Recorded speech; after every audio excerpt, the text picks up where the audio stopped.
gonna take you back to the past. Play some games that suck. He'd rather have a buffalo take a diarrhea dump in his ear. He'd rather eat the rotten a roadkill skunk and down it with beer. He's the angriest gamer you ever heard. He's the angry Nintendo nerd. He's the angry Atari Sega nerd. He's the angry video game nerd. It's time to go back to the past. Again. Remember when I was the angry Nintendo nerd, reliving the frustrating games from my youth? Well, not much has changed, but I was never really satisfied with my older videos. I've always wanted to go back and complete them the way I originally intended. The McKids video, for example, I felt like there should have been a dancing scene with Ronald McDonald, Grimace, and the Hamburglar, and Dracula, and Skeletor. Sonic Boom! Sonic Boom! In the Friday the 13th video, I shot Jason Voorhees in the head. No good piece of... That made me look like a cold-blooded killer. I always felt Jason should have shot first. Game, you no good piece of... I'm just kidding. I have no intentions of changing my older videos like that. But, with all seriousness, some of the games I've done, I could have covered them a little better. Mainly the Back to the Future games. But first, let's take a look at some of the other games that I could have done better justice. For example, Top Gun. Even the title card could use some extra work. Look how that is. Oh, okay. Well, that's way better. I only played through half the game, and considering how short it is, I really wish I would have shown the ending. The final target is a space shuttle. That didn't even happen in the movie. Why are we destroying the space shuttle? Can't let those go to space. Oh, come on. Do I really have to land the plane one more time? Couldn't the game just end right there? I accomplished the goal. Who cares if I crash the plane? We'll just say it's a suicide mission. A lot of people questioned why I had so much difficulty trying to land the plane, so let me explain it better. Pushing down makes you go up, and up makes you go down. For flying games, that's standard, but the on-screen instructions don't make it clear what they're telling you to do. Does up mean push up, or push down to fly up? Speed up? Okay, now it's saying up, up, so is it still telling me to speed up, or fly up? Or no, I'm a it. It says right there, the altitude and speed. So just follow the numbers. Don't pay attention to the flashing instructions. You can tell that thing to go its face. I'm gonna land this thing. Oh yeah, I'm finally gonna land the plane. This time, I'm gonna do it for real. Oh, I got it. I got the speed right, but the altitude's off. Oh, I'm going too fast.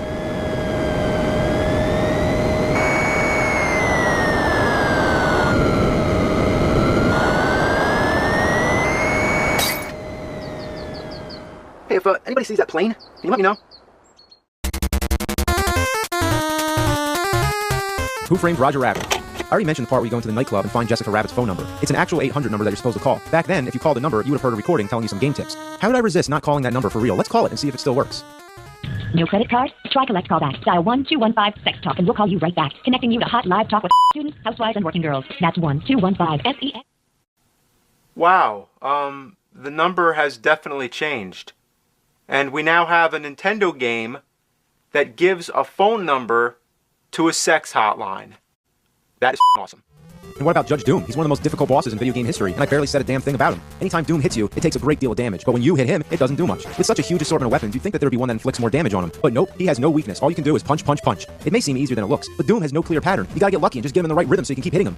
Once you knock him down, you think it's all over. But no, you gotta pick up the dip can. But before you can use it, you have to select it. Like, no, why wouldn't I want it selected? The worst part is that now Judge Doom kills you with one hit. It doesn't matter how full your health is. Anyone's natural reaction is to tap the button, but that won't get you far. You have to know to hold down the button, and only that way can you beat him.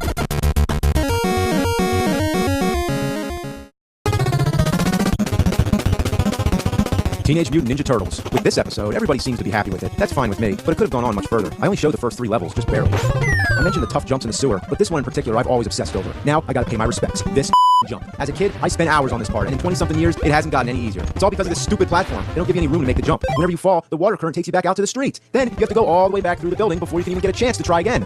Ugh, I hate this. And don't tell me you can just walk over it. You can try creeping up on the edge and giving a light tap, or you can forcefully jump as hard as you can. You'll never make it, not without a lot of luck. The Technodrome, jeez, anybody who's made it this far knows what I'm talking about. Before you can even fight the Technodrome, you gotta find it first. You go in these underground caves fighting the toughest enemies yet. They jump all over the place, throw lots of and they're too stubborn to die. At the end of the cave, you'll either find the Technodrome or an empty room, so it's back out the way you came. Each of these caves, you're guaranteed to lose one turtle. By the time you eventually find which cave has the Technodrome, you're lucky if you have any resources left. You're beat to hell, and here comes this big mecha giant shooting lightning, firing bullets, and catapulting an infinite army of foot soldiers. Sometimes there's so much on the screen, the game goes to slow motion. Don't you love it when Nintendo games do that? I have managed to beat the Technodrome. After that, you go inside. Wow, this Technodrome is huge. It didn't look that big on the outside. I'm down to one last continue here. I'm not gonna make it. Oh no! Ah! Now, of course, everybody's got to understand, just because I'm going back to some of the games I've already done, that doesn't mean I'm running out of games. Just look back there. Look at all these games. I got plenty to work with. But now, it's time for the main event.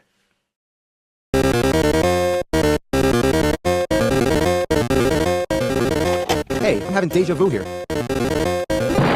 It's time to go back to the past, to go back to the future. I revisited this miserable turn from my childhood, and now it's time to revisit my revisiting of it. I wasn't satisfied with my incomplete review of it and my lack of attention to the sequels. I guess you could say I was a slacker. Even the shirt I was wearing was all wrinkled. I don't know what the hell happened to it, but even worse, I just threw it on and didn't even take time to button it. I already mentioned how the game has nothing to do with the movie. You're collecting clocks, throwing bowling balls, and dodging bees and other bizarre things. One thing I didn't elaborate on before is how Marty has some serious problem with his legs where he can't stop walking. You think this is a flying game because he can't stop. Imagine the problems Marty must go through on a daily basis, being cursed to walk for all eternity. Imagine trying to order at a fast food restaurant, or any restaurant. Imagine going to work or trying to use a bathroom or fly on a plane. He can only stand still when he's behind a counter at a cafe throwing milkshakes. Anybody who's played this cafe stage knows how unforgiving it is, and I've talked about it already. But wouldn't you like to know what the rest of the game is like? Do we ever see Doc Brown, or does the DeLorean ever make an appearance? Or any of the other things from the movie? Let's find out. The rest of the street stages are all the same, except they change the color. No effort, time is money. Don't design another stage, just change the color, and kids will think it's different. Do they think we're idiots? Then we come to an empty classroom where Lorraine, I guess, is shooting hearts at Marty. What is he, the teacher all of a sudden? And what's he catching hearts for? I suppose it's like in the movie where Lorraine has a crush on Marty, but that's his mom, so he's trying not to let that happen. Why isn't he avoiding the hearts then? Oh, I see. I guess he's catching them in a book or something? It's the most literal interpretation of a movie. It's about time, so let's have clocks. It's about romance, let's have hearts. Was this game designed by a human being, or did they just feed the movie into a computer to process and then out this nonsensical poop? Once again, like the cafe stage, you have to score at least 50 points. Then it's on to more walking stages, and after that, it's the Enchantment Under the Sea dance where Marty plays guitar. What do? You have to catch musical notes. What more did you expect? I'll tell you one thing, it's certainly no Guitar Hero or Rock Band. Why does Marty play the guitar like a stand-up bass the whole time? Why is he wearing the boiler suit? I guess the same reason he's wearing a black muscle shirt. Where's the red jacket or the suit? Couldn't they have gotten Marty to look anything like he did in the films? And what about the music? Wouldn't this have been an opportune time to hear Earth Angel or Johnny B. Good?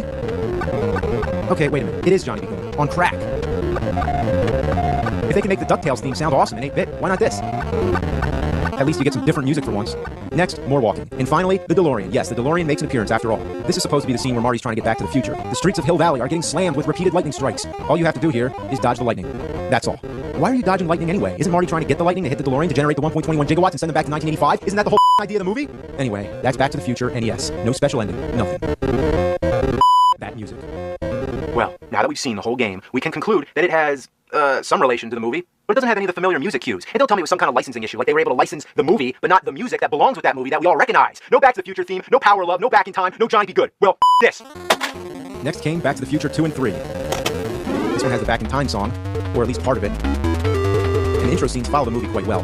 But then the game starts, and you see all these dinosaurs, snails, and runaway trash cans. What the hell happened here? It couldn't possibly be any more different from the film. In this timeline, when Biff brought the sports almanac to 1955, it somehow created a world full of piranha plants, killer clouds, and evil Martys. I like how it says Back to the Future on the bottom of the screen, just to remind you what you're playing. Otherwise, you'd forget it has anything to do with Back to the Future. When I first reviewed this game, I was being a I never explained how it's played, and that's where things get really interesting. You're supposed to collect 30 items and bring them all back to their rightful places and times. You find the items behind locked doors. To unlock the doors, you need to find the keys, which are found by killing random enemies. But the keys don't sit still. They fly off the screen the second they appear. Usually, you're not expecting the key, so you might not catch it. Once the key's gone, it doesn't return, not unless you exit the level and come back. Even when you get a key, most of the doors don't let you in.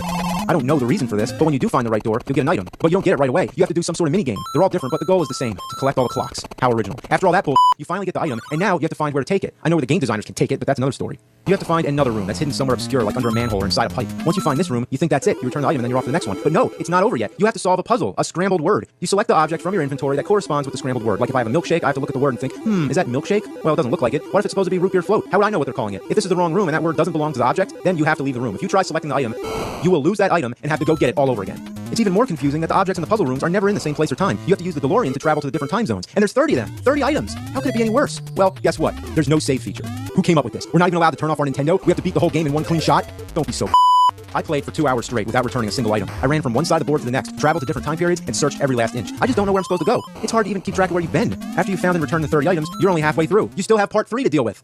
Jeez, I could do something much more productive with my time. I could learn a new foreign language. I could study microbiology. I could train Siberian tigers. Instead, I'm degenerating my brain cells into 8-bit pixels.